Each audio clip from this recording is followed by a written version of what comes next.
The Secret History of Gold, How Sound Money Vanished and Empires Began to Fall.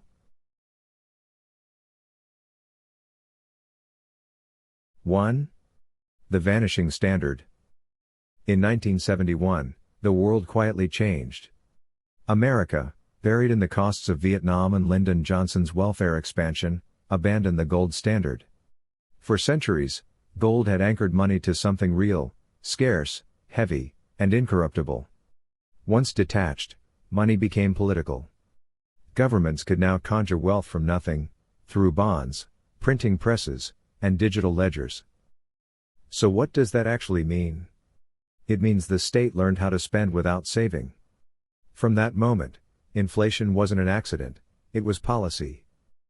Footnote: Nixon's suspension of dollar-gold convertibility ended the Bretton Woods system, transforming currency from asset-backed to debt-backed, and giving governments unlimited monetary leverage. 2. The illusion of prosperity. In 1970, the average British salary could buy a home, a car, and family security. By 2025, the same salary buys rent, bills, and stress. The culprit isn't laziness, it's dilution.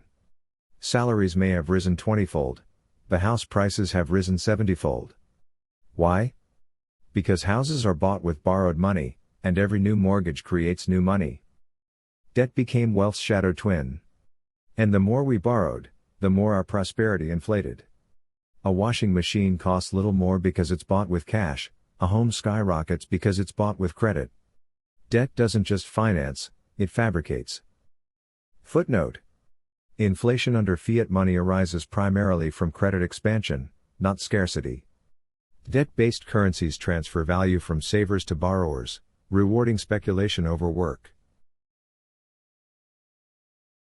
3. America's hidden gold problem. The U.S. claims to hold over 8,000 tons of gold, mostly in Fort Knox. But here's the twist: no full public audit has occurred in over 60 years. Internal reports exist, but external verification? None. When Trump and Musk both floated the idea of auditing the gold, the story vanished. Why? Because the illusion of stability depends on belief. The U.S. dollar, though no longer backed by gold, still relies on faith that the gold is there. If it isn't, or if its quality is impure, that faith collapses. A currency rests not only on reserves, but on the psychology of trust. Footnote: Fort Knox's last public inspection occurred in 1953. Gold purity standards require good delivery bars, 99.5% fine, while U.S. reserves largely consist of older, impure coin melts from 1933 confiscations. 4. China's silent accumulation. While America hides, China hoards.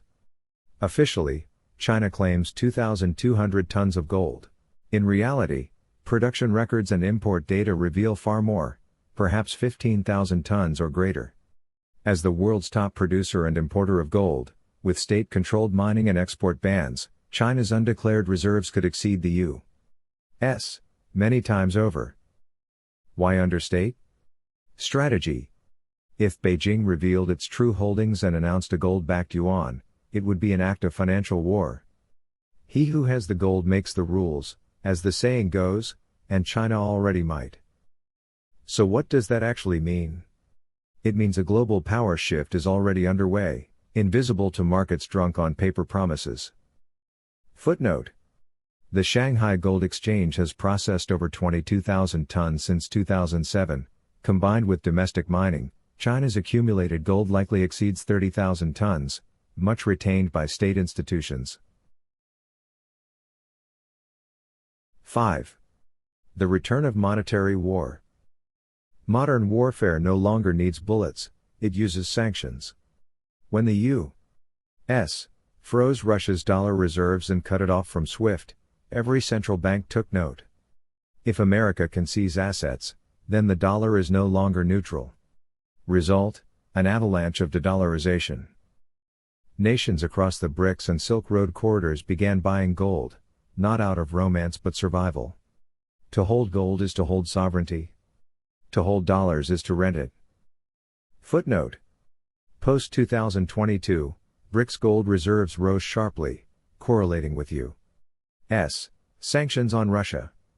De-dollarization signals not rebellion but insurance against U.S. financial dominance? 6. Britain's folly. At the exact moment China was hoarding gold, Britain was selling it. Between 1999 and 2002, Chancellor Gordon Brown liquidated half of the UK's reserves, at the lowest gold prices in modern history. The sale became known as Brown's Bottom. While emerging economies prepared for a hard money future, the West doubled down on credit. The result? A fragile monetary empire built on trust and debt. And trust, like currency, devalues fastest when printed too often. Footnote. Gordon Brown sold 395 tons of UK gold at an average of $275 per ounce. By 2025, gold trades above $2,400 per ounce, implying unrealized losses exceeding £20 billion. 7. The dollar's twilight. Every empire falls the same way: first its money weakens, then its morals, then its machinery. When debt replaces production and illusion replaces gold, decline becomes destiny. If China ever reveals full reserves and offers a convertible, gold-backed yuan, the dollar's dominance will end overnight. For the average Westerner, that means imported inflation, collapsing bonds, and the slow erosion of purchasing power. For the prudent few, it means preparation. Sound money isn't an investment. It's an escape hatch. So what does that actually mean? When paper burns, gold doesn't. Footnote. Reserve currency transitions historically followed debt saturation: Spain's real, Britain's pound, America's dollar. Each fell when monetary expansion outpaced productive output. 8. Sound money and civilization. Every golden age, Athens, Rome, Victorian Britain, thrived on sound money and low taxes. Today's West, taxing half of GDP and inflating away savings, breeds stagnation instead of innovation.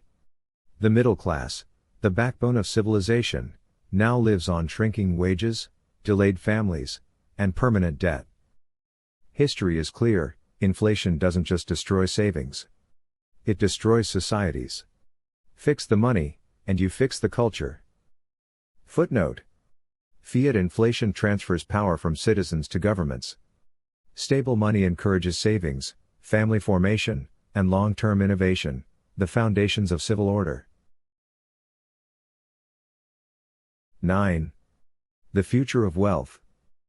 For ordinary people, the answer isn't fear, it's foresight. Gold and Bitcoin stand apart as the only non-government currencies left.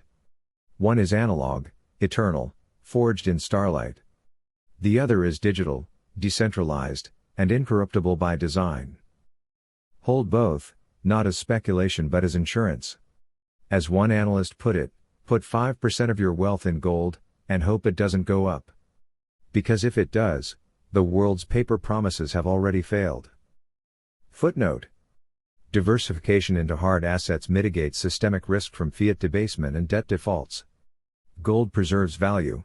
Bitcoin enables portability. Both defy political control.